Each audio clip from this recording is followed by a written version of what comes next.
तपना तो पड़ेगा, तपना तो पड़ेगा। देखो मैं फिर आपसे कहता हूं, वो एक मूर्तिकार को किसी ने मूर्ति बनाने का ऑर्डर दिया, तो मूर्तिकार क्या था, वो जंगल में जाके 2 पत्थर लेके आया बड़े बड़े। उसने कहा इससे मूर्ति बनाऊंगा। पूरी पुरानी कहानी है।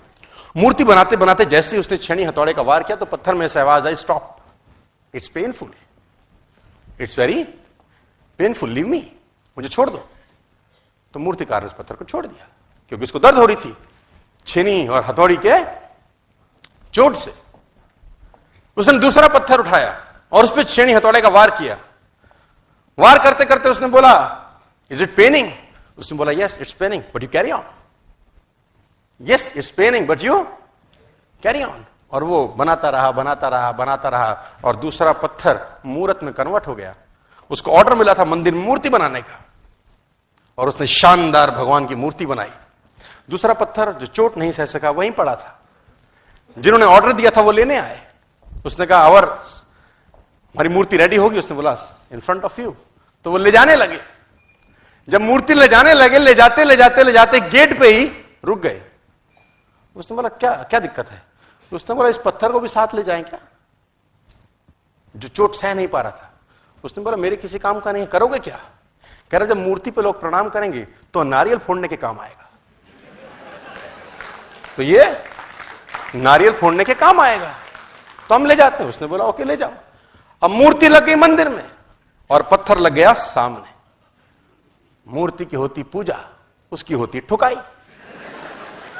हर आधे घंटे में कोई आए ठकाक, हर 15 मिनट में आए कोई ठकाक, जय अंबे जगदंबे ठकाक, जय मां गौरी ठकाक, जय माता दी ठकाक, और वहां मूर्ति मुस्कुरा रही है। उसने बोला इतना दर्द क्यों? तो अंदर वाली मूर्ति जवाब देती है, पहले दर्द सह लेता तो आज नहीं सहना पड़ता, पहले दर्द सह लेता तो आज मैंने दर्द सहा 2 साल, तू रहेगा जिंदगी। तो मैं फिर आपसे कह रहा हूं, आज कुर्बान करके भविष्य निर्माण किया जा सकता है या आज निर्माण करके भविष्य कुर्बान किया जा सकता है। चॉइस आपके पास है my dear friends, it's always a choice time.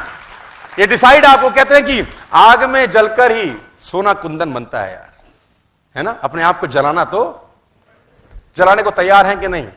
मुझे आज भी याद है, मेरे पास स्कूटर होता था, मैं सर्दियों में फॉलोअप करने जाता था, तो मेरी घर वाले मुझको बोलते थे 5 बजे सुबह सुबह नालायक कहां जा रहा है? तो हमने बोला कि हमको ऐसा सिखाया गया है कि 24 घंटे के अंदर अंदर फॉलोअप करना है।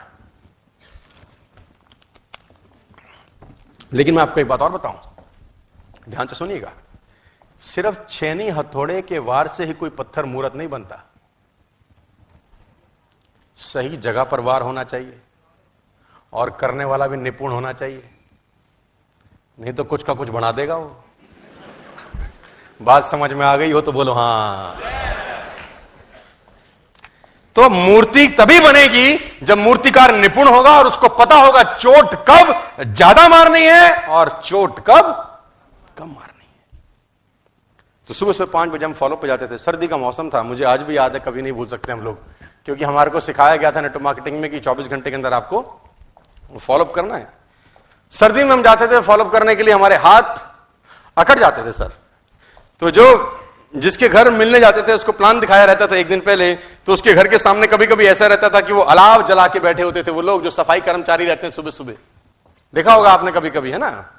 तो हम भी उनके साथ बैठ जाते थे, क्योंकि स्कूटर से हाथ ऐसे नहीं खुलते थे हमारे, ऐसे निकलते थे, क्योंकि अकड़ जाते थे सर। तो पहले तो 5 मिनट वहां पर गर्म मारते थे अपने हाथ, फिर जब हाथ शाथ ठीक रहते थे फिर जाके उसकी कुंडी खटखटाते थे कि जाग जा पापा आ गए हैं। अब वो करेगा कि नहीं करेगा सेकेंडरी इश्यू है, जुड़ेगा कि नहीं जुड़ेगा ये सेकेंडरी इश्यू है, लेकिन अपनी दस्तक तय थी।